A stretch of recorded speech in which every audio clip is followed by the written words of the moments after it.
안녕하십니까. 땅콩사주 교실입니다. 자, 오늘 시간에는 충미충에 대해서 설명드리겠습니다. 지지충의 육충 중에 마지막 시간이 되겠습니다. 축 속에 지장간을 보니까 개신기, 그리고 밑 속에 지장간은 정을기. 겨울토와 여름토가 충돌했다, 이렇게 보시면 됩니다.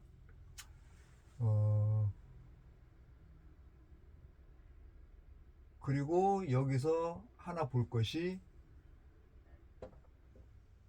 음과 음이 부딪혔다. 진술충은 양대양이 부딪힌 거죠. 그래서 조금 더 활기차고, 충미충은 내적인 부분이 좀 강하고요. 진술충은 좀 애면적으로 이렇게 눈에 보이는 것이 많고요. 충미충은 음이라서 안으로 보이는 모습들이 더 많아요. 그래서 겉으로는 잘 안 보이는 그런 그 모습들이 있는데, 일단 충미충은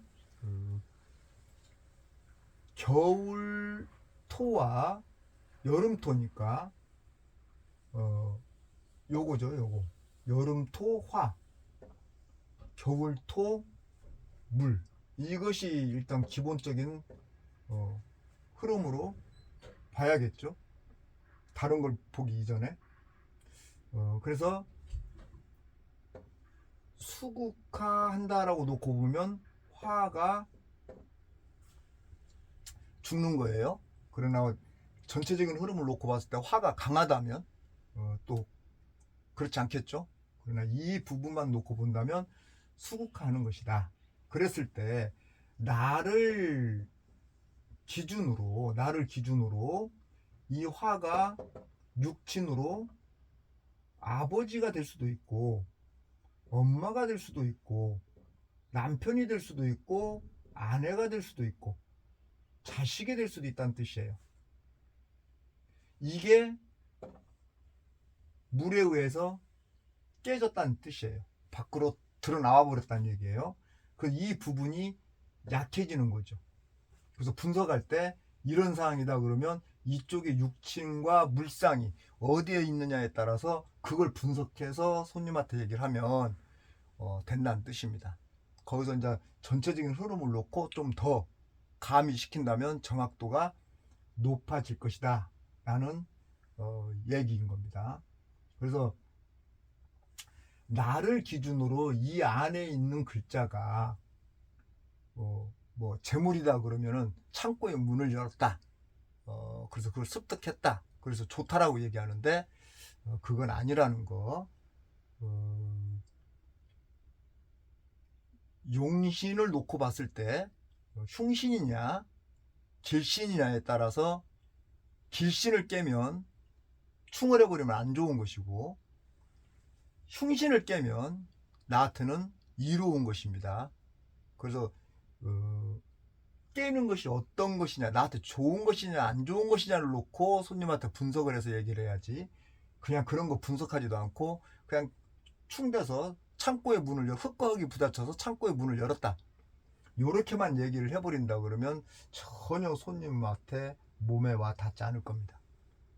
그리고 역시 고독, 외롭다.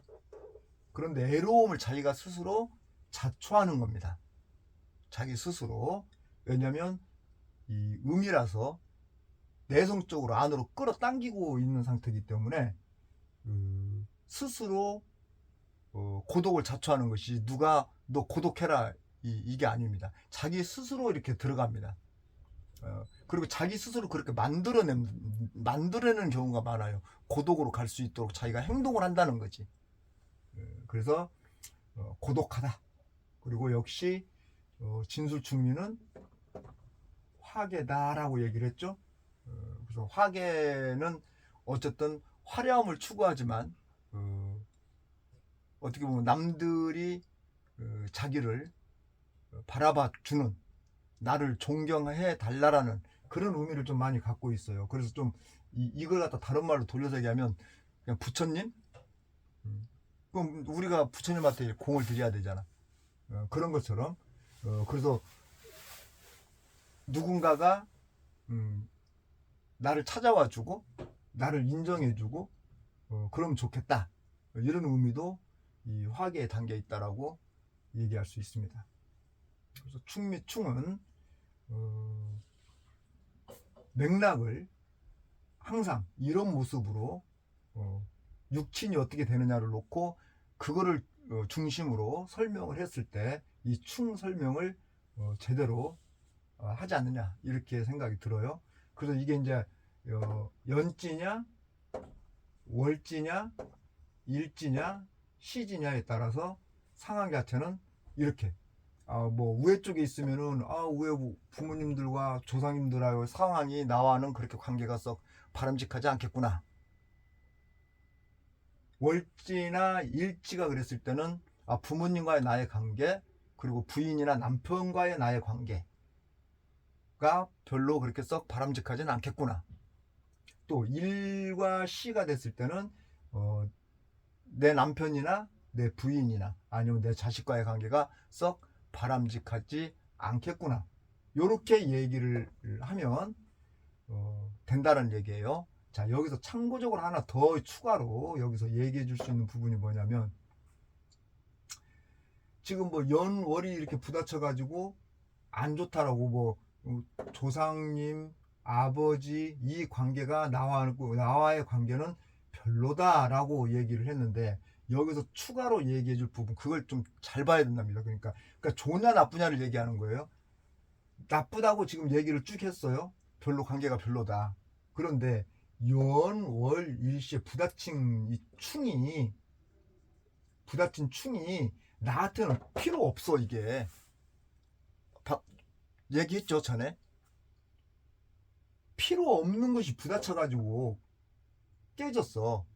그럼 이것이 충났으니까 이게 부모와 조상 자리니까 부모와 조상 자리의 나와의 관계가 썩 좋지 않다라고 얘기를 했는데 실질적으로 이게 나한테는 별로 도움이 안 돼. 근데 도움이 안 되는 게 깨져버렸네? 그러면 반대로 상황이 벌어지겠죠. 잘 생각해 보세요. 그런가 안 그런가. 그러면 조상님네와 부모님과의 나와의 관계가 점차적으로 안 좋았던 것이 점차적으로 회복되면서 좋은 관계로서 흐름을 갖고 가겠구나라고 생각을 하시면 돼요. 그래서 나쁘다고 얘기하면 안 된다는 얘기죠. 이해 가셨죠? 자, 그렇게 분석을 이렇게 쭉 하시면 될 것 같습니다. 그래서 충에 대해서는 이제 마무리를 하고요. 여기서 참고적으로 하나 더 말씀드릴 게 있다면 청간충을 얘기하죠. 청간충. 청간충이란 원래는 청간충이라고 얘기하지 않습니다. 근데 대부분이 뭐 예를 들어 뭐 갑경충이니 을신충이니 이런 식으로 얘기를 하는데 요거 잘못된 얘기입니다. 여러분 뭐 충이라고 해도 상관은 없어요. 뭐 책들에서도 그렇게 나와 있는 부분들이 있으니까 그렇게 공부했으니까 각경충이니 의신충이니 그렇게 얘기할 거 아닙니까? 공부를 했으니까 그렇게 얘기하지 공부 안 했는데 어떻게 얘기하겠어요. 그러나 정확하고 제대로 가기 위해서는 그거를 무시하셔야 됩니다. 왜냐하면 지장간에 충미충이 돼서 안에 있는 글자 개수나 정화가 천간의 글자잖아요. 천간으로 이렇게 올라오는 거예요. 그럼 천간에 지장간이 있습니까? 천간에 지장간이 없어요. 그냥 부딪혔으니까 그냥 올라오는 거예요. 깨져가지고. 그런데 천간에 갑경충이다라고 얘기하면 이 갑 속에 뭐가 있어야 되고 병 속에 뭐가 있어야 되잖아. 그 튀어나 올라오는 게 있어야 될 거 아니야, 천간으로. 근데 이 자체가 천간인데? 근데 어떻게 이걸 충이라고 표현하느냐는 얘기죠. 이건 그냥 극입니다. 극. 우리가 그냥 흔히 쓰잖아요. 금금목. 그렇게. 그냥 금금목으로 보시면 됩니다. 그리고 금금목으로 분석하시면 되는 거예요. 을신충? 을신충이 아니라 금금목으로 분석하시면 되는 거예요. 이 자체 그대로. 그래서 천간충에 대해서는 얘기할 것이 없어요. 천간충이란 자체가 뭐 저는 무시하는 쪽이니까. 왜 충이라고 합니까? 그냥 그 자체 그대로인데. 그래서 천간에 이런 게 있으면은 금금목 하는구나. 그러면 이 금이라는 글자가 육친이 뭐냐, 목이라는 글자가 육친이 뭐냐만 놓고 따져 보면은 어느 쪽이 안 좋구나. 그럼 안 좋은 부분에 대해서 설명을 하면 되는 것이지. 이걸 뭐 충이니까 안 좋니 좋은지 이걸 논할 필요가 뭐가 있냐 이 말이죠. 그래서 이 부분은 천간충이라는 부분에 있어서는 여러분이 천간충이라 하지 않고 극이라고 해도 된다. 그리고 극이 맞다. 라는 것을 알려드립니다. 그래서 그것도 그렇게 처음부터 알기를 그렇게 알고 공부를 하고 그렇게 인지하는 것이 좋아요.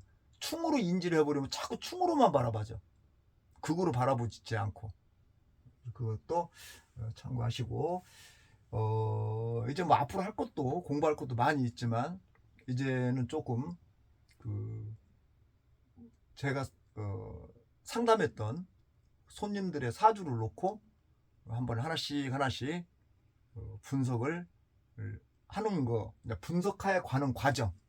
이제 거기에 이제 그 사주에 충이 있으면 충 물론 분석이 될 것이고, 합이 있으면 합 역시 분석이 될 것이고. 그래서 실전 사주를 놓고 하나씩 분석하면서 공부해가는 그런 시간을 한번 앞으로 가져가 보도록 하겠습니다. 고맙습니다.